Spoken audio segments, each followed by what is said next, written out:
You need to find ways to tell your story in that independent third-party media, because reputation isn't about what you say about yourself. It's what other people say about you.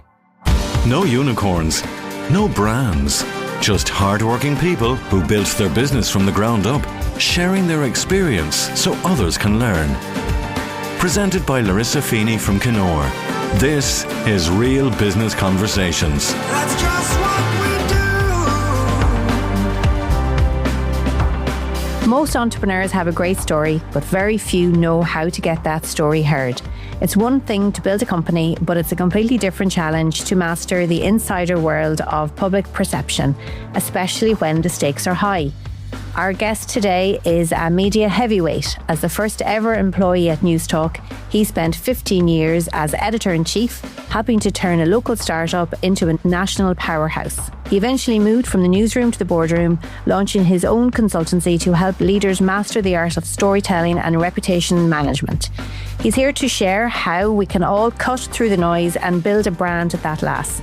It's a pleasure to welcome the founder of Harte Media, Garrett Harte. Hello, Garrett, and welcome. Hi, Larissa. Thanks for having me on your great podcast. Good to see you. It's great to have you here. Garrett, I'd love to talk all things PR, and we'll get to that, right? Because I think there's lessons today for small business who are listening to this podcast around how to manage PR and what they can do in this AI world. And I'd love to have a chat to you about that.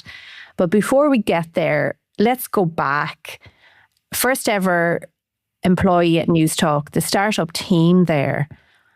What was that like? What was the biggest lesson you took from those 15 years?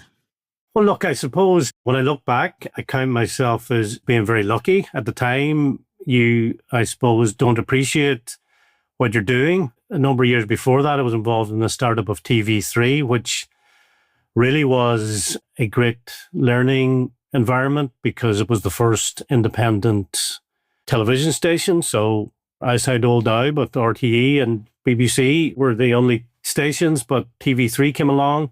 I joined that when I was 24 and it was a startup. I loved the excitement. I loved the fact that you were doing something different. I loved the fact you were an underdog. So when the opportunity with Newstalk came, as you said, I was the first employee. I joined before it had a name, before it had studios, before it had a schedule. One of the original investors was a company called Setanta Sports that are now Premier Sports. And they had a shareholding in Newstalk, and one of their team, the guy, Darrell O'Brien, who went to present on RTE, probably one of the best creative people I've ever worked with. He rang me up and said, are you up for a mad 18 months of a startup with a radio station? We're launching this talk radio station. It's going to be great fun. And if you're up for it. And really, that was it. We had a blank page. We had a very young team. And it was a very lucky period in my life that allowed me to work with some very, very interesting people, very challenging, lots of difficult learnings. As I said, very lucky I would have been part of it. Yeah, but you said yes, didn't you, to that phone call, to that opportunity? What made you say yes? Were you in TV3 at that time, whenever you got that call? No, I'd left TV3 because I wanted to go travelling. I went backpacking around the world. So I was in Dublin. I got a call from Dara and he said, look, come into Windmill Lane. We're having a meeting. And he was someone I loved working with. He loved taking risks. I just loved being the underdog. I loved the challenge. And we set about hiring staff. And our only one guiding principle was everything we did had to be different to RTE. Okay. Like they were our number one competitor. They were our target. Okay. And everything, the people we hired, the on-air schedule had to be different to RTE. How we treated stories had to be different to RTE. And not because we viewed RTE as negative. They were doing something that was really good, really strong, had a big audience, had hundreds of thousands of listeners. And we were starting off with 0 listeners. So for us to grow, we had to offer something that was different. And that was the guiding principle all the way through. That carried on over the years in terms of how we approach things. Like the bravery now, whenever you think of it, over 25 years ago, more, going up against the establishment, it was such a risk. Whose idea was it originally? Look, I'd say Dennis O'Brien. He was a huge influence in my career. I didn't know him, didn't have any dealings with him before I joined. But he had such a vision for media. He had been involved in 98 FM before that, setting that up. And he loved media, he loved radio. He was hugely driven, tough to work for, demanded results. But he was driven by a vision that we could deliver something for a modern Ireland that RTE couldn't because it was public sector, but also that would allow the media landscape to develop beyond what it currently was. So he would have been a driving force. Mickey O'Rourke and Leonard Ryan and Setanta Sport, big investors, would have had that vision. And you were there for 15 years, and like what a roller coaster it would have been. What made you decide to leave? It was 2019, was it, that you left thereabouts? Yeah, look, I loved it. I still love it. I still miss it. I was at an event during the week. I work with journalism graduates now. We were at a prize giving earlier in the week, and I just love media. I love the buzz of it. But my life was going into the studio at 5 a.m., being there for the breakfast show, sitting down with Claire Byrne, who presented the breakfast show, Ivan Yates, Chris Donoghue, sitting down with them at 5 a.m., 5:30 to say, right, where are we going today? What's our angle on this story? What's our point of difference? Who are we going to speak to? And I loved that. You were in the middle of that production. My difficulty was the breakfast show team would finish at 11 o'clock in the morning and go home or go for a walk, go for a swim or go for a pint or whatever. I was still there at 6 in the evening and I couldn't untangle myself from that. And then it becomes 7 days a week. You're doing it and you're doing it again and again. And I probably, at the time, I just ran out of creative thinking because I'd rescheduled the station a couple of times. People had moved on, different presenters had come in, and I just felt, look, I need a new challenge. And I never wanted to go to RTE, and at again, no slide to RTE, because I had lots of friends who work there, and I think they're doing a really good job in the rebuild of the station.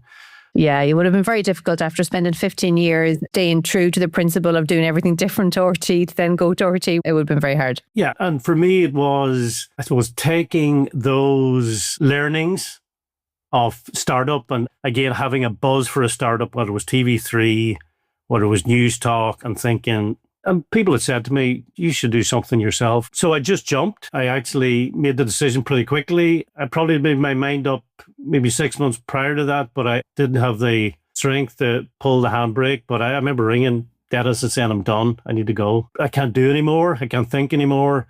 And to be fair, he said, look, you're not going anywhere. Where are you going? So I stayed on for 6 months, which was fine, but it was more to build a succession plan and work.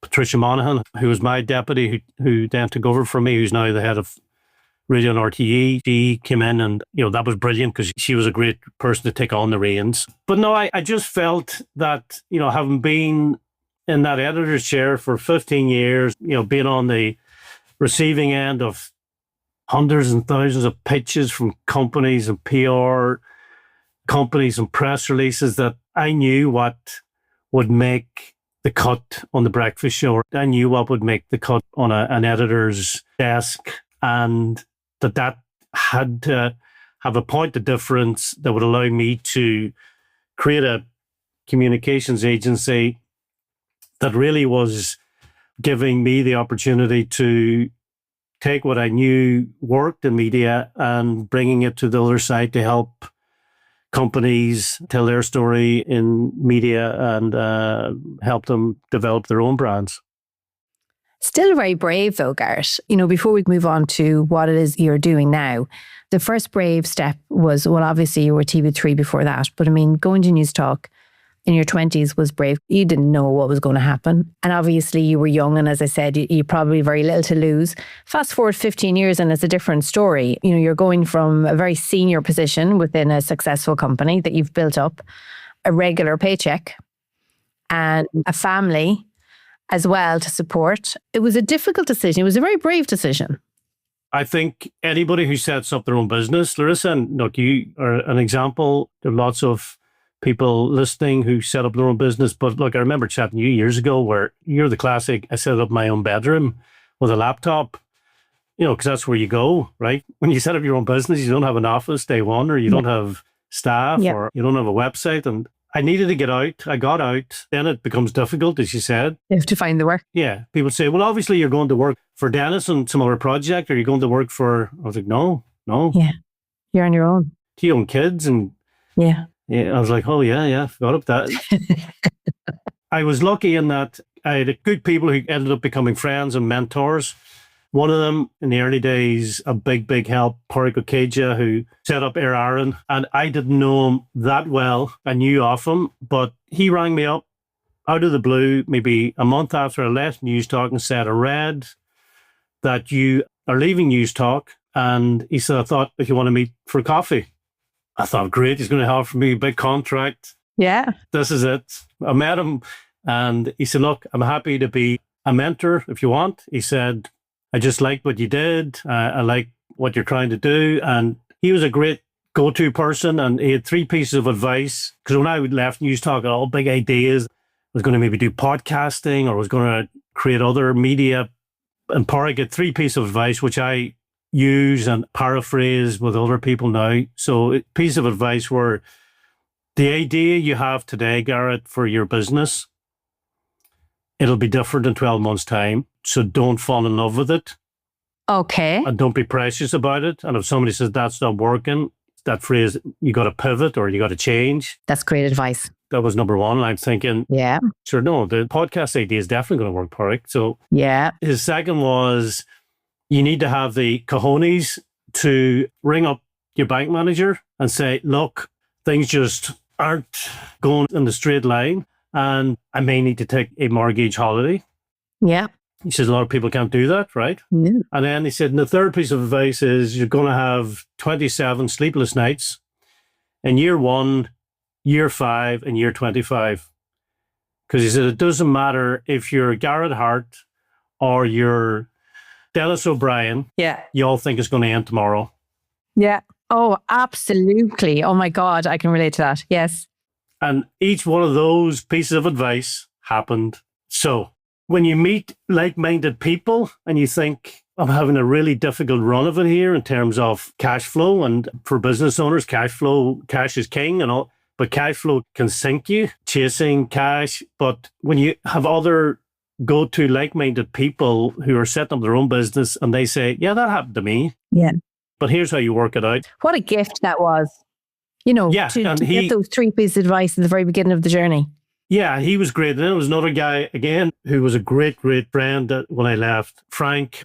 He rang me up and said, I work for the EBRD. I was like, right, EBRD. Right. He said, the European Bank for Reconciliation and Development. Oh. He said, I'm based in Cork.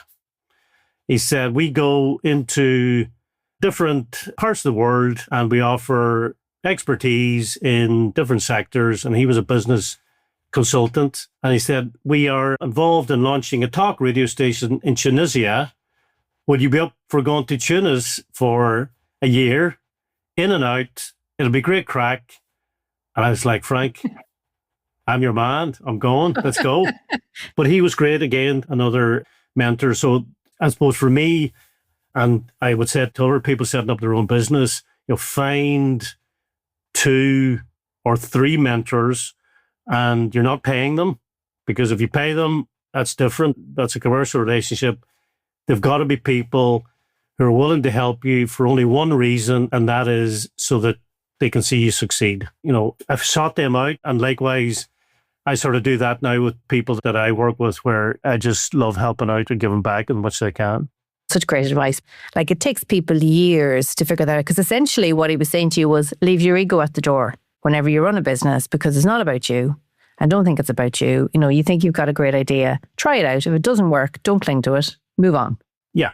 You run a consultancy around PR, communications, storytelling for small business. How does that work? Like, say, for example, we're all familiar with marketing, what marketing does and what marketing is, right? What you do is a little bit different to marketing. So how does PR and what you do benefit a business or a business owner? Harte Media is a full service strategic communications consultancy, Larissa. So what we do is media relations. So we would connect clients with journalists and media influencers to help them amplify their message. Reputation management, which is probably more beyond the marketing, which is helping people carve their reputation, but also protect it. And, that's probably the learning from the media side of when you're in the cut and thrust of a media battle, you're under pressure from the media because of something happening in your organization, how you manage that reputation.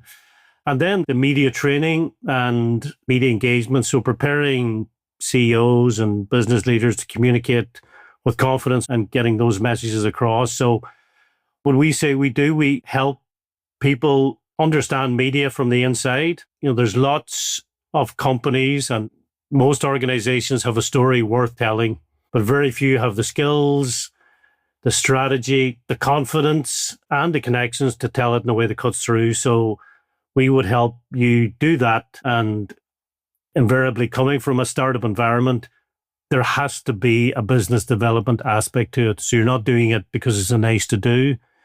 You have to get business out of it. So you've got to get client leads. You've got to grow your customer base.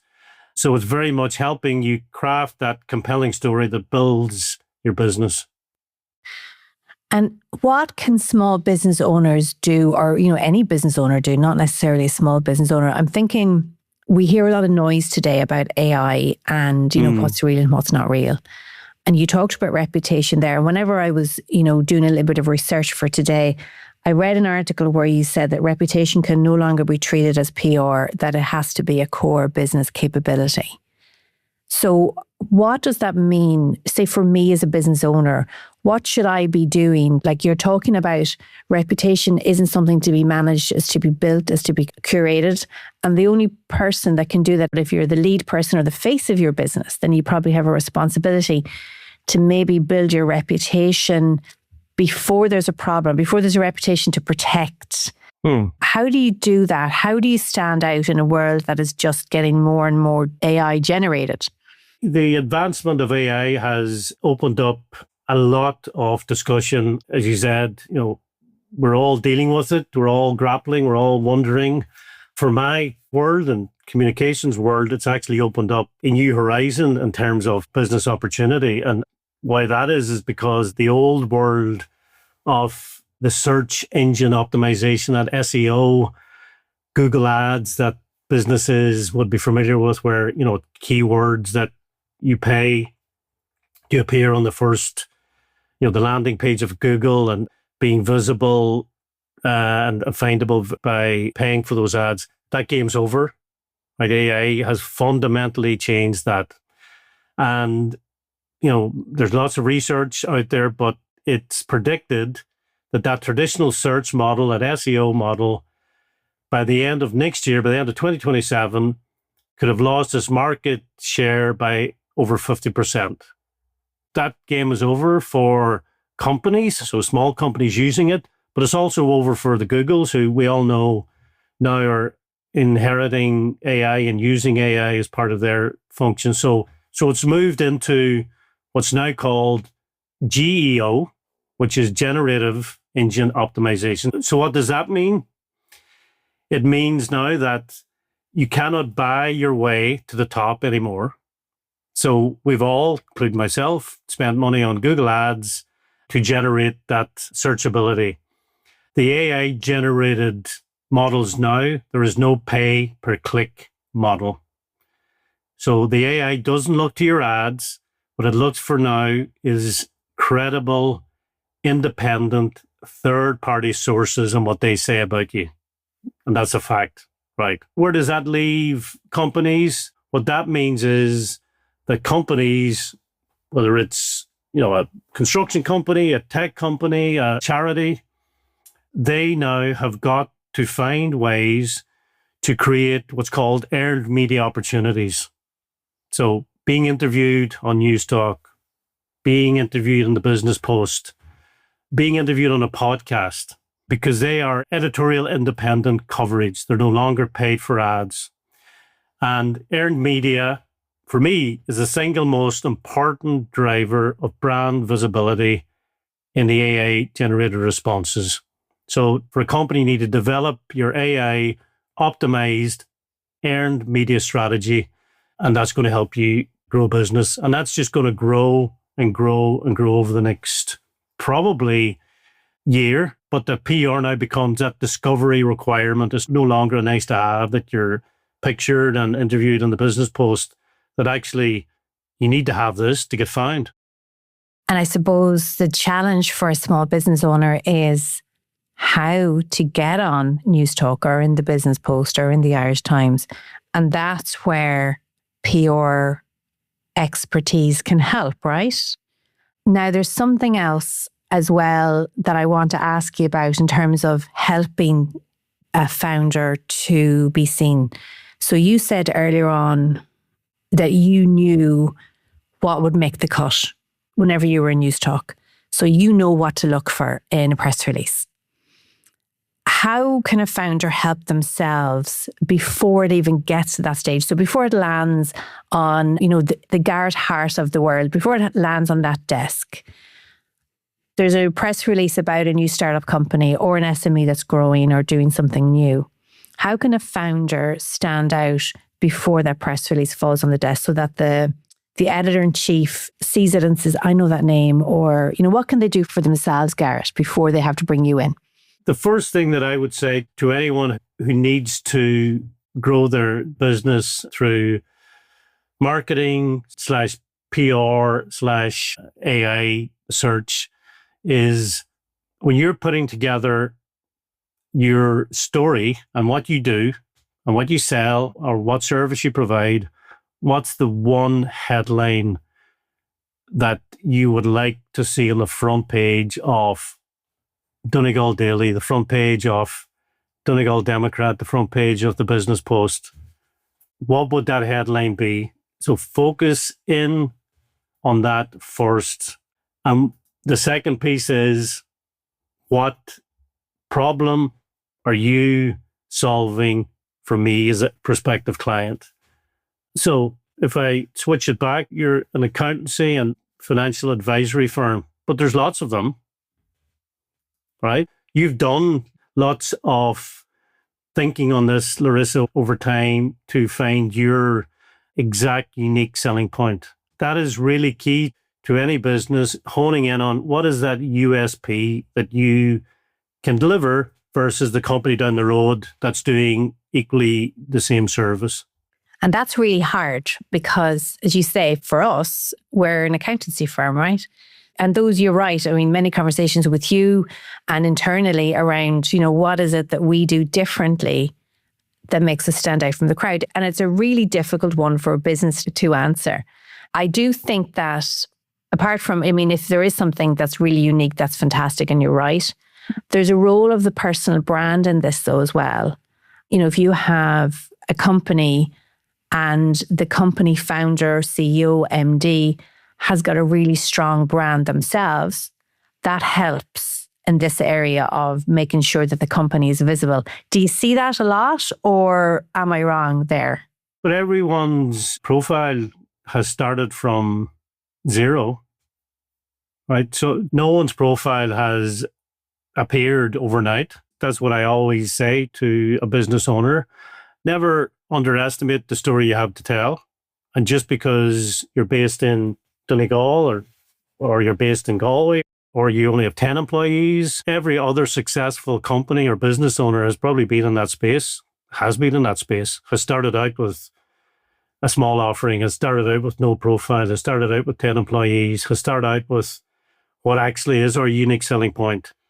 So that's, again, learnings over time where the Microsofts of this world or the Ryanairs of this world, Michael O'Leary didn't appear overnight. He created ways to gain publicity and profile, but you have to start somewhere. And I would be a big, big advocate of people being proud of the story they have to tell, but never underestimating it. What we do is sitting down with a business owner, understanding what they're about, and then asking the question, if we're here in 12 months' time, what does success look like? And once you define that, you can work to deliver it. Yeah, I think that what you said there is really true. People underestimate the value of the story that they have to tell, their own story. And owning that story, whatever it is key, because if you can feel comfortable talking about your story, your challenges, your journey, then it's very easy to talk about the business behind you as well in time. And in the early days of a business, that can be done for free, Garrett. You don't need to have a big marketing team or any marketing team behind you to do that, because you've got social media there. And now you can start marketing your business very, very easily for free. You know, if you don't count the cost of time, you can do a lot yourself to build a profile that will support your business, which we were never able to do before. Yeah. And that adds to the brand of the business, adds to any PR that the business may get in time. Yeah. And what I'd also say, there are simple lessons for business owners. Like there are platforms like LinkedIn, for example. You know, as a B2B platform, I'm a huge fan of it. It's avoided the toxicity of Twitter and X and that disinformation cesspit. And it's really, you know, it's B2B, business to business.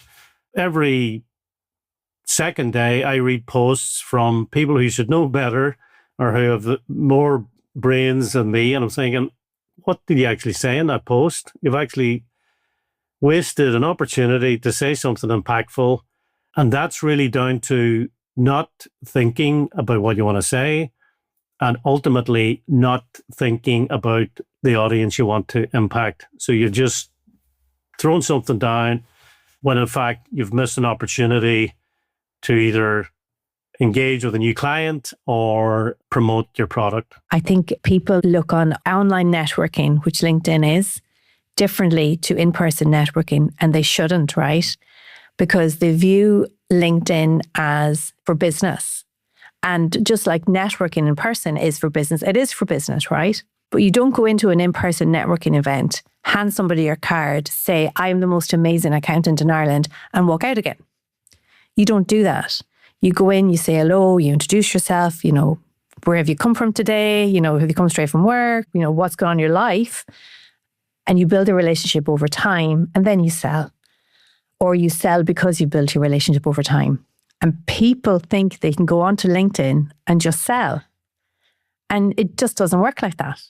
What I find fascinating is just what you said. And, you know, these guys come into your DMs and they come up on your feed and it's just sell, sell, sell. And people won't engage with it because they don't know the person behind the post.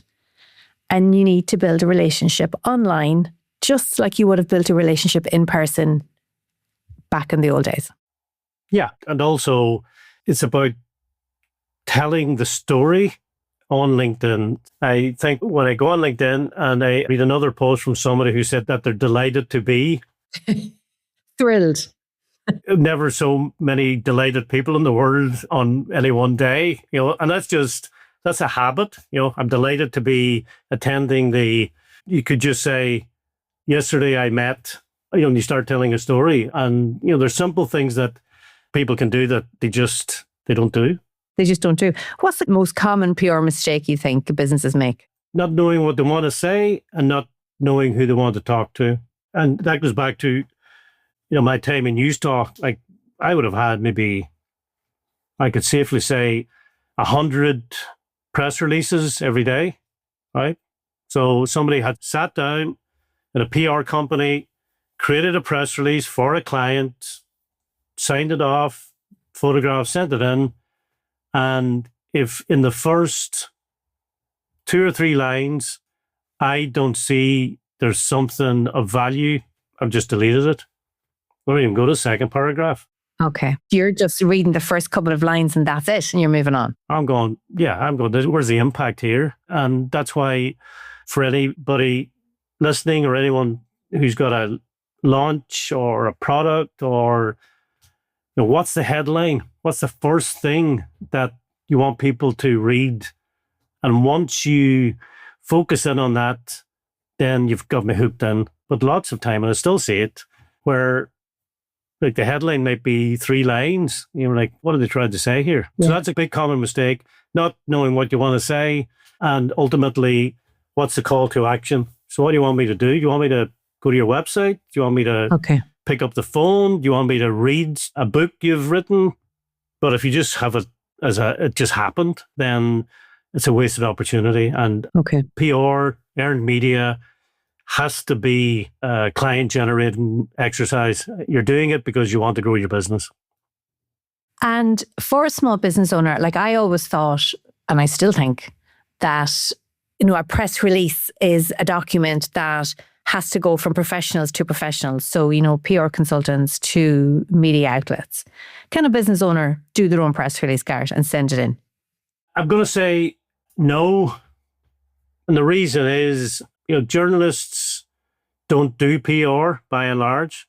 Mm-hmm. And there are some media outlets that just view PR and promotion of businesses in a different way. So if you as a business owner are going with a press release to a media outlet and you're saying, can you put this on page 3 or can you put this on your website? You're looking for free ads.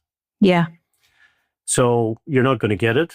But the value of a PR company or, a Harte Media or any other PR company is the relationships that we would have with the editor or the producer or the researcher or the journalist. That's the value. So that's what you pay for. Secondly, it's to say, look, you can't send that in because you're looking for free ad, and they'll just say that's a free ad. So they'll patch you through to the sales department to buy ads, and that's a different commercial relationship. So a PR agency or communications agency will say, look, we've got to find the news value in this. It has to stand on its own 2 feet, that there's job announcements, there is a new piece of technology. Those are skill sets that we have, the business owners don't have. No, the business owners don't have those skills, and they also don't have the relationships, which is key, because I think what you bring is you have the relationship with the media outlets, but they trust you to only bring quality to them. So you've already qualified the material before it gets through. So you act almost as a filter to save them having to filter. So you're actually making their job easier. Yeah. How do you measure the real success of PR? This is a typical accountant brain. How do you know when it's worked? There's 2 aspects to this. The first is that you need to develop brand awareness on what I would call a drumbeat basis. So the things that you want to do is you want to grow your client base, but you may also want to get investors in, or potentially you may want a suitor to come in and say, oh, would you fancy being acquired as part of an M&A? And so for businesses, you need to find ways to tell your story in that sort of independent third-party media, because reputation in your business or anyone's business isn't about what you say about yourself. It's what other people say about you. So that's when you've got a business post article and you've got a story in January, you've one in March, you've one in June. All of a sudden people are saying, oh, who are they? What are they doing? They're doing something, they're moving. That brand awareness is important and has always been important, right? That means that when I go with a story to a editor, that they would say, oh yeah, I read about them a few weeks ago, or I heard that interview before. So that allows that relationship. But back to what we said about AI, it's now a mandatory factor that the measurement is going to be based on how you appear on a ChatGPT or a Claude or an AI search, because they now are going to scrape the digital world for third-party, independent, verified, earned media stories about a company versus paid for ads. And that's as much to avoid the disinformation and the misinformation companies, or those who play, as I say, in the dark arts, where they can pump billions into a product and push it up, that you now are moving back to the fact that you need a validated, independent third-party source for AI to find you. And that's where a communications and PR strategy a need to have as opposed to a nice to have. That's so reassuring though, Terry. Like I hadn't heard those stats, that there's evidence to back that up, because I was thinking that we were in danger of having to fight against disinformation or information from unreliable sources appearing on ChatGPT or Claude results. Because I completely agree with you, the SEO, the Google paid ads, all of that has been replaced.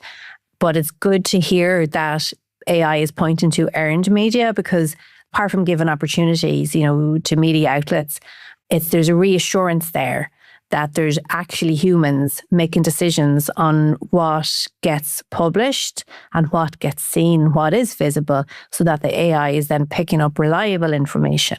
That's very, very positive. Yeah, there's one stat that I use. It's from the US, from the Edelman Trust Barometer. So they're a corporation in the States, Edelman, that have this annual trust barometer for companies and have been doing it for the last couple of decades. And they had a stat that 89% of all citations in the AI search results come from earned media, not your website, not your ads, not your social media, independent editorial coverage. Okay. And that's, 89% means the game is over for SEO. And also, I think it's important as well, Larissa, in that if I bring it back to local, it means that, the Highland Radios, the Donegal Dailies of this world, they are crucial in local democracy. They're crucial in, providing credible, verified information around politics, around communities. But they're also now going to be real assets in that AI world, because they're going to be the earned independent sources where AI search. So if you're a restaurant owner or you're, a tourism company, your relationship with those entities becomes stronger because you'll need them. Yeah, that's fascinating, because I'm definitely going to take that stat away and reflect on it, because I'm thinking even for those hospitality businesses that you've mentioned, like if you think about TripAdvisor, Google reviews, like that's not earned media, and nor is it verifiable. But yet it seems to be quoted a lot. So I wonder, will we see that being moved down as businesses change? And I think they'll adopt, like those TripAdvisors will adapt and adopt new methods. But if you look at the 18-year-old today, like they use AI search for everything, right? Yeah. So they use it for exams, they use it for study. Fast forward, 2 years and they're using it to go traveling. And we've all probably tried the ChatGPT. I'm going to Lisbon for 3 days. Give me the best restaurant, the best music bar. And those recommendations now are not because somebody paid €1,000 to Google Ads. It's because the reviews are real reviews. Garrett Harte, founder of Harte Media, thank you for sharing your journey and those brilliant PR insights with us. Garrett, thank you. Thanks, Larissa. Thank you. Thank you for listening to Real Business Conversations with Kenor. For more information on this episode, see the description area of this podcast or visit our website, kenor.com. Remember to press follow on your podcast player now so you'll get a brand new episode every single month. This podcast is produced by DustPod.io for Kenor Finance and Business Services.